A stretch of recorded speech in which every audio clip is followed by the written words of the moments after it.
terrifying gut feeling did you have that turned out to be true. When I was 12 years old, my grandfather took me to the house that my mother grew up in. We would go there every couple of weeks and I would help him do some work on the house. This one time that we were there, he had a motorhome set up on the front lawn of the old house. I asked him if I could sleep in the motorhome that night, and he said sure. He was going to sleep inside the old house, but he said he would leave the front door open in case I needed anything.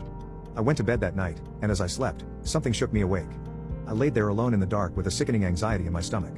I tried to ignore the feeling and just go back to sleep, but something was urging me to go inside. I don't know what it was, but it would not leave me alone. I felt terrified for no obvious reason. Finally, I jumped up, and ran out into the darkness, across the wet grass barefoot, and into the old house. There were no lights and it was pitch black, but I knew my way around well enough that I ran upstairs to the bedroom where my grandfather was sleeping and jumped into bed beside him. The next morning, I remember my grandfather shaking me awake. He asked me, why did I come inside to lay with him? I told him I didn't know, something just woke me up and I had a very urgent feeling to get inside with him. He told me then that he had